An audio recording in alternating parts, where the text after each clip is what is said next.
Muy buenas a todas, a todos y bienvenidos a un nuevo capítulo del Vitalista, un podcast sobre salud y osteopatía y el lugar donde un servidor, Andrés Cuadrado, me dedico a aportar todo aquel conocimiento que considero interesante para el bien común. Vamos a hablar de cómo afrontar un proceso agudo, tanto desde el punto de vista del clínico como desde el punto de vista del paciente. En su origen, este capítulo, junto con los dos que van a seguir, fueron un único guión. Y sí, me ha vuelto a pasar que se me ha ido de madre. Los que me conocéis sabéis que soy un poco denso y este capítulo, cuando lo tenía escrito, ya se veía que iba a ser largo. El caso es que, tal y como lo vamos a hablar, desde 3 procesos diferentes que responden a diferentes situaciones, vamos a englobar muchas realidades clínicas, llegando a abarcar el grueso de los casos que vemos, bueno, más que el grueso, un grueso, o sea, una cierta cantidad de los casos que solemos ver los fisioterapeutas y los osteópatas. De hecho, el capítulo de hoy es algo que suelo tratar más como fisioterapeuta en el hospital y en cambio los próximos capítulos los enfocaremos más como solemos trabajar en un marco conceptual más osteopático. Ahora me iréis entendiendo. En estos episodios os voy a exponer uno de los temas o una de las formas de entender la realidad que más me ayudan a mí y a mis pacientes. Sin dilatarlo más, se trata de entender el proceso en el que estamos, en el que está el paciente, y mi posición y lo que yo puedo aportar y no aportar con mi trabajo, de forma que pueda realizar una aproximación lo más real posible de lo que va a acontecer en los siguientes días, semanas o meses. Aprender y llevar esto a la práctica, a medida que he ido viendo diferentes casos, ha supuesto una gran fuente de calma y tranquilidad, tanto para entender mi papel en el tratamiento como para dar respuesta a mis pacientes. Es algo sencillo relativamente, pero que se consigue con los años y viendo muchos casos. El poder contextualizar un caso y saber o predecir qué va a acontecer es algo que nadie acaba de enseñarte nunca, ya que depende mucho de tu experiencia, de tu viaje como profesional y lo que puedes aprender de cada sesión, de cada error y cada acierto que hayas tenido en tu práctica clínica. Cuando te formas, tus profesores te intentan advertir, te intentan transmitir sus vivencias, los casos que ellos han tenido, y esto es una ventaja. Pero muchas veces, hasta que no llegas a verlo por ti mismo, no haces ese clic mental en el que dices, a esto es a lo que se refería. Bueno, realmente no sé si esto le pasa a todo el mundo o es algo mío, ya que muchas veces hasta que no me doy con la maceta en la cabeza, no aprendo a que no tengo que pasar por debajo de ese balcón. Particularidades aparte, el entender un caso, lo que trae consigo una persona, no es algo que aprendas sentado en una clase, sino que lo aprendes viendo pacientes. Espero y deseo con estos 3 capítulos que si estás en una situación parecida, puedas entender un poquito mejor tu situación y que la información que te aporte te sea de ayuda para poderte asesorar y encaminarte hacia la salud, que de eso va este podcast. Por otro lado, a los terapeutas que me escuchéis, espero y deseo que pueda aportarte beneficio y ayudarte a cortar ese viaje profesional que para mí ha sido muy largo. De cara a los estudiantes de ciencias de la salud y a los profesionales que al fin y al cabo nunca dejamos de ser estudiantes, a medida que vas ampliando tu conocimiento y que vas aumentando tu caja de herramientas, te das cuenta que el cambio en la clínica, es decir, los cambios que obtienes en tus resultados o los resultados que obtienes, no es proporcional a la formación que vas añadiendo. Es decir, que vas aprendiendo cosas, pero que llega un momento en que muchas de las técnicas que vas aprendiendo se quedan ahí sin usar y que pese a tus limitaciones los casos van bien, pero seguimos sin poder sacar adelante a algunos pacientes. Y es ahí donde empiezas a darle importancia no solo a la técnica, sino a la táctica en consulta, es decir, al cómo entender, comprender y empatizar con la persona que tienes ante ti y con su proceso, poder explorarlo y obtener la información que necesitas y posteriormente poder realizar una intervención acorde a las necesidades y a la demanda de esa persona. No la idea de una técnica o un tratamiento que tú impones para resolver un problema, sino una intervención a todos los niveles para poder realizar una técnica que consideras que es la correcta, pero dentro de un contexto, dentro de un marco conceptual de salud, encuadrado en una línea temporal, con una propuesta de acompañamiento. Y aquí lo que os quiero explicar hoy es de vital importancia y creo que esta es información de vital interés para los pacientes. Lo dicho, la técnica se consigue estudiando y practicando, pero la táctica te la van a dar personas con más experiencia que tú y ver muchos casos, equivocarte, pensar y aprender para no equivocarte más. En mi caso, la mayor parte de mi actividad profesional la he llevado a cabo en el ámbito público, trabajando a nivel hospitalario y ambulatorio. Y lo que he visto es que en la mayoría de casos, o en muchos de ellos, hay un denominador común. El nerviosismo del paciente que te llega en una primera sesión ante la incertidumbre de no haber entendido qué le está pasando y cómo va a poder salir de esta situación.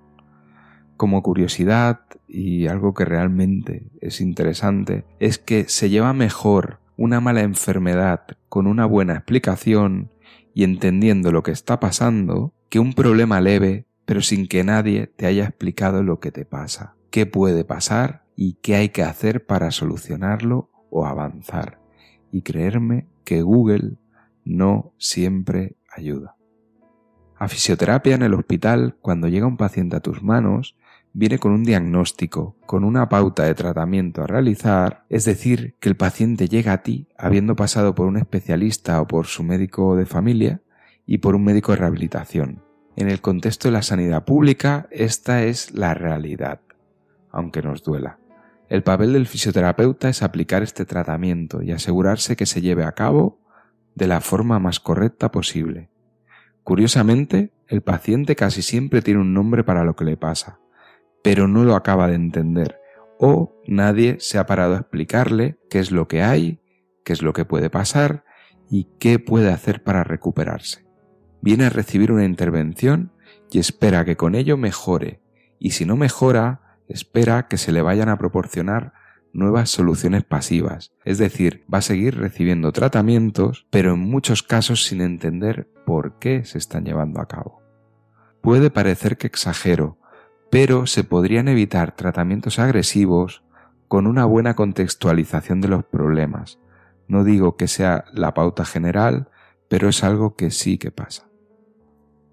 El tema es que me di cuenta que explicarle a una persona lo que tiene, cómo han ido fallando algunos de sus sistemas, relacionarlo con sus síntomas y proponer pequeños cambios supone un nuevo punto de partida para poder enfocarnos hacia mejorar, para colocarnos mirando hacia un camino hacia la salud. O como veréis hoy, en casos agudos, conseguir que esa información le aporte explicaciones, que no solo entienda, sino que den luz donde antes habían sombras. Esto supone un cambio y una fuente de calma. Cesan las preguntas, la desconfianza y es el principio de una gran relación terapeuta-paciente. Para poder hablar de todo esto, he optado por exponer diferentes situaciones que van a ser este capítulo y los dos siguientes.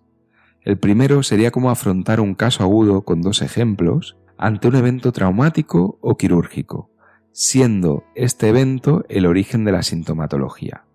Os voy a explicar cómo los afrontamos y qué explico a los pacientes. En el siguiente capítulo hablaré del dolor que persiste o de aquellos dolores que pese a que pasa el tiempo o se interviene, los síntomas prevalecen.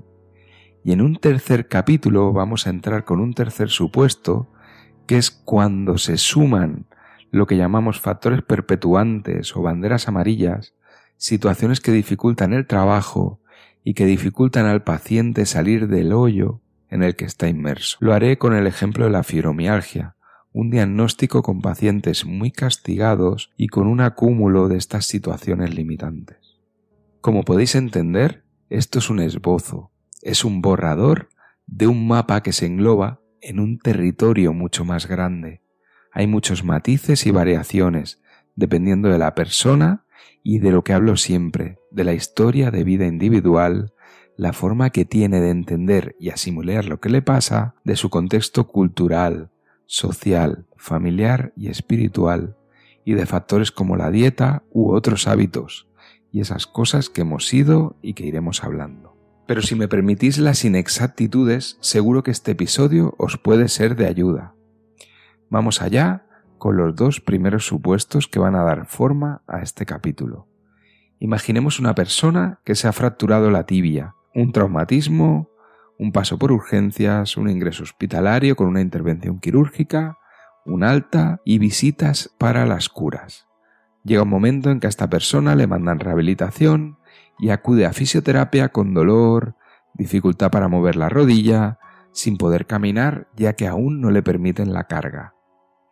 Como fisioterapeuta lo que haces es empezar tu tratamiento con lo que consideres o con lo que tengas pautado a base de electroterapia, termoterapia, ejercicios, terapia manual, con los objetivos que te marques, y el paciente normalmente realizará este tratamiento y paso a paso iremos mejorando. Hasta aquí lo que es y lo que suele ser. Pero un cambio importante, o al menos lo fue para mí en su día, es entender y posteriormente explicar a nuestro paciente que hay un proceso natural de recuperación de los tejidos. Tras 4 o 8 semanas, su traumatólogo le va a indicar que puede iniciar la carga de peso. Esto es variable según la fractura, el tipo de intervención, los protocolos que haya en ese centro, y de ahí la importancia del seguimiento por parte de COT, de su traumatólogo, algo que en España, al menos hasta donde yo sé, está garantizado.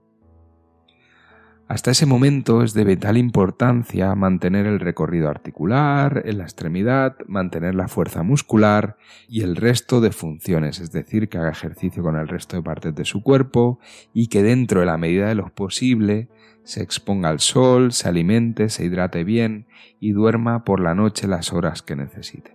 Llegado el momento en que su médico le autoriza a cargar, empezaremos a pisar y reeducaremos la marcha, el caminar. Un proceso que si hemos trabajado previamente se torna mucho más fácil y llevadero.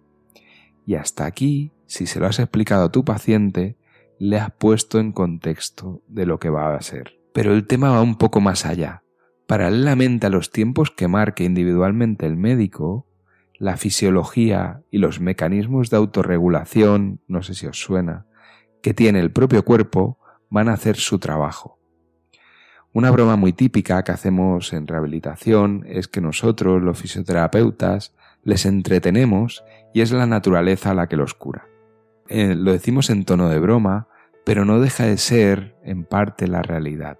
Nosotros acompañamos, dirigimos, damos herramientas, pero es el cuerpo, sus propios mecanismos, con los que la persona viene de base, con los que tiene, los que van a dar este proceso de recuperación.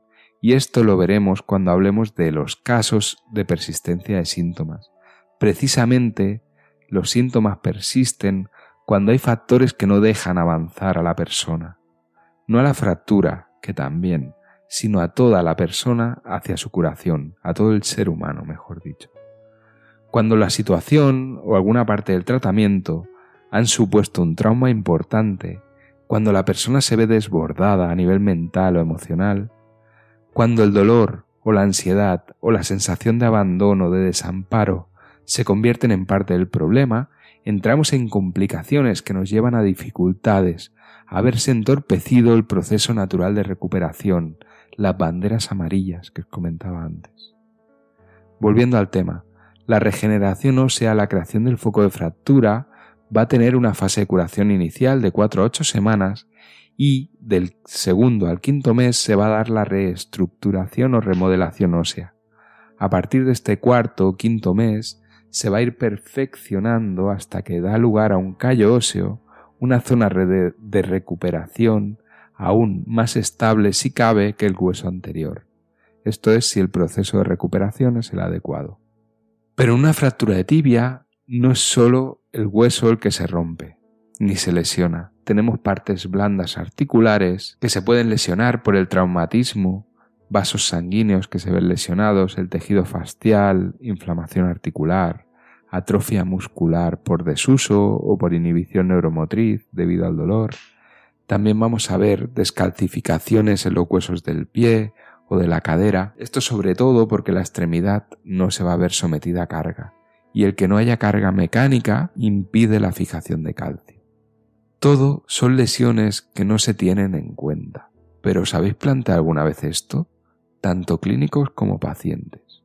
Hay una fractura, se lesionan muchas estructuras, edema, hematomas, cirugía, se cura, se le da importancia a la piel, pero ¿qué pasa con el resto del tejido que ha sido lesionado? Y en el caso de la cirugía, que ha sido cortado y cosido. Pues muy fácil, el resto de tejidos se curan solos, no le damos importancia, no realizamos tratamiento específico, porque con los tiempos de curación que tiene el hueso y porque realizando el mantenimiento a nivel articular y muscular, el resto se va a ir curando solo. Esto pasa mucho y lo ves mucho y es muy gráfico en las fracturas de radio. El paciente te comenta, pero si la fractura la tengo en el radio, ¿por qué me duele la mano? ¿Por qué me duele la articulación de la muñeca al moverla? Me suelen preguntar, ¿es que el hueso no ha curado bien? La respuesta que le doy es, no compañero, te fracturaste el radio, eso es lo que se vio en la radiografía, el radio ha curado bien, pero los huesecitos que forman la muñeca están unidos por una cantidad ingente de ligamentos. Solo por el traumatismo que hizo que te fracturases el radio, posiblemente te habrás volado algún ligamento o algún fibrocartílago. Y entonces la siguiente pregunta que me realiza el paciente es, ¿y qué hacemos con esto? Pues esto o se ha curado o se está curando o curará solo. Con esto lo que quiero llegar a exponer es una realidad más vitalista, en la que no aspiramos a tocar y a curar todo, en la que no aspiramos a tener el control sobre cada punto de la patología, sino que nosotros nos encargamos de hacer bien nuestro trabajo. Ahora que hablamos de fracturas, en los hospitales hay maravillosos profesionales que reducen estas fracturas, que las operan si es necesario, se hace el proceso adecuado que ya os he explicado y durante el tiempo que todo está curando no hace falta controlar más. El cuerpo tiene sus mecanismos, controla por sí solo, tiene sus razones. Lo único que podemos hacer es facilitar que todo ocurra. ¿Cómo hacemos esto? Pues asumiendo la realidad, no queriendo correr más, entendiendo lo que te pasa, no asociar ansiedad, miedo, incertidumbre, evitar las situaciones disfuncionales. Por desgracia, hay factores socioeconómicos que no se pueden controlar. Yo en estos años he visto gente que ha perdido trabajos, años de carrera, y estos son factores que no se pueden evitar, y sobre todo factores que tenemos que tener en cuenta. Es cuestión de centrarse y ver que la recuperación y hacer lo que toca, priorizar este proceso y este aprendizaje, es una parte importante del camino que tenemos que seguir, queramos o no. Pero vamos a seguir y a que este proceso de recuperación a nivel vascular, ligamentoso, a nivel nervioso, estos edemas, es un proceso que se alarga hasta los 12-16 meses. Y es algo que siempre explico, que el hecho de que siga habiendo edema, que es lo típico que suele alargarse, o que tenga sensaciones de frío o sensaciones raras en la extremidad, esto es algo que poco a poco va a ir desapareciendo a lo largo de estos 12, 14, 16 meses. De todas formas, suele normalizarse antes y siempre vas a tener revisiones con especialistas que te van a ir guiando y viendo si todo va bien. Entender el proceso quiere decir que explicamos al paciente estos tiempos estimados, las actividades que vamos a ir añadiendo y realizando durante los próximos meses. No todo, pero sí una aproximación a las diferentes paradas que va a tener su viaje, hasta llegar a la última parada en esos 12-16 meses. Esto, pese a lo que puedas pensar en personas que están en esta situación, lejos de llevarles a la tristeza, lo que hace es colocarles en la realidad. Es decir, le vas a explicar algo que puede que sea más tiempo, que sea más jodido de lo que él se pensaba, pero lo que estás haciendo es llevarle a un punto de inicio hacia un camino de recuperación. Es decir, ya no estamos en la incertidumbre de esto ahora me duele más, ahora me duele menos, sino no. Lo que estamos es que has de ver mes a mes que vas a subir una cuesta, la vas a bajar, vas a subir un poquito más y vas a seguir un camino de 12 meses en los cuales los primeros te vas a recuperar más fácilmente y luego va a llegar un punto en el que es cuestión de perdurar y de ir llevando los síntomas. Y esto no pone triste, precisamente lo contrario, baja la ansiedad. Muchas gracias por haber llegado hasta aquí, te diría que esto es una despedida, pero si te apetece, el capítulo tras la música sigue con un segundo caso, llamémosle un pequeño bonus. Despido el capítulo aquí porque esta es la duración que quiero dar a cada uno de los temas, pero tienes la opción de seguir con otro ejemplo de proceso agudo. Recordarte que estoy presente en mi web, andrescuadrado.com, que está en construcción, que ahora mismo es un poco, por así decirlo, es un poco precaria, pero sí que es verdad que dispones de un post de presentación, de los enlaces a mis redes sociales y algo de información sobre mí. Y aparte tienes mi correo acuadrado83@outlook.com y mi disposición para comunicarme con aquellos que estéis interesados. Un placer y hasta siempre. Ahora va a subir la música y después, tras unos segundos, un segundo caso.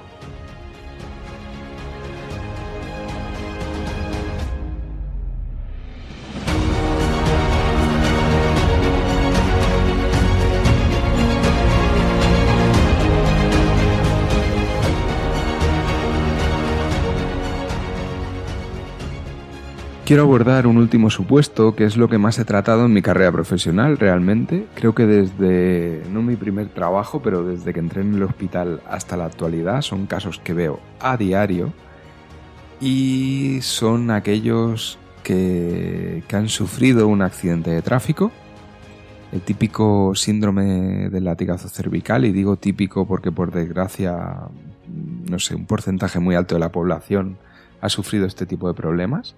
Y suelen ser personas que salen ilesas de un accidente de tráfico, sin lesiones óseas, pero que el mismo día del accidente o los días posteriores inician con sintomatología variable que va desde dolor de espalda, dolor cervical o dolor en las extremidades o mareos, rigidez y a veces también mucha angustia.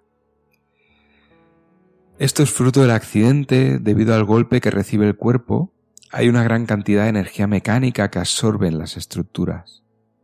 Puede haber daño en partes blandas con el consecuente proceso inflamatorio, daños que no salen en las pruebas iniciales y que tampoco creo o no suelen necesitar ninguna actuación para tratarse. Pero es que el caso es que la persona sí o sí va a tener síntomas. Otro tema además es que no tiene por qué relacionarse la clínica con la intensidad del accidente. Estos pacientes normalmente van a urgencias, son derivados a un traumatólogo, donde ya se han descartado lesiones óseas, articulares o discales, y si no se procede a tratarlas, pero cuando se descartan estas lesiones, lo que se hace es mandarlos a tratamiento físico. Si no hay lesión diagnosticada, como he dicho, lo primero que deberíamos explicar al paciente es lo siguiente. Has sufrido un accidente de tráfico, para ti, tu cuerpo y tu mente ha supuesto un traumatismo, un shock, un momento de estrés y peligro. El resultado de eso es el bloqueo que tienes ahora, seguramente a nivel físico, pero muy posiblemente también a nivel emocional y mental. Ahora nuestro mejor aliado es el tiempo y de lo que deberías huir es de la ansiedad y la angustia que te provocan los síntomas, ya que es algo que solo va a empeorar la situación. Hay una cierta cantidad de dolor que vas a tener que pasar. Busca la forma de poder parar, relajarte y vivirlo lo mejor posible. En muchos casos, el uso de analgésicos que te haya pautado tu médico te pueden ayudar temporalmente, pero en mi opinión no son imprescindibles si gestionamos bien la situación. Lo siguiente a ver y entender es que es una situación temporal, algo que cuando estás en esta vorágine de dolor, de síntomas, no lo ves nada claro, pero lo más seguro, casi seguro, es que en semanas o meses estarás bien. Tu cuerpo va a poder ir disipando toda aquella energía mecánica que has recibido y poco a poco volverás a como estabas. y si hay problemas tienes un equipo de profesionales que te pueden ayudar. Solo hablar y explicar esto hace que la persona, si lo entiende y lo ve claro, su nivel de ansiedad, incertidumbre, baja radicalmente, desde la primera a la segunda sesión, y sobre todo sale de la primera sesión mirando hacia la salud, hacia la mejoría y no en un pozo de miedo, ansiedad e incertidumbre. Algo sencillo, pero que no os imagináis el beneficio, los cambios y a veces las reacciones que he visto cuando te diriges a alguien con un tono tranquilo, de comprensión e intentando reconfortarle. Personas que simplemente te lo agradecen, gente que rompe a llorar ante esta situación y ante el choque de realidades, y personas que simplemente llegan a la segunda sesión con una expresión mucho más calmada. Ahora sí, con todo esto que os he dicho y con la longitud del podcast, perdonadme, daros las gracias por escucharme, por seguir aquí. Cerramos el capítulo número 9 del Vitalista. Sin más, confía en la vida que sabe más que nosotros.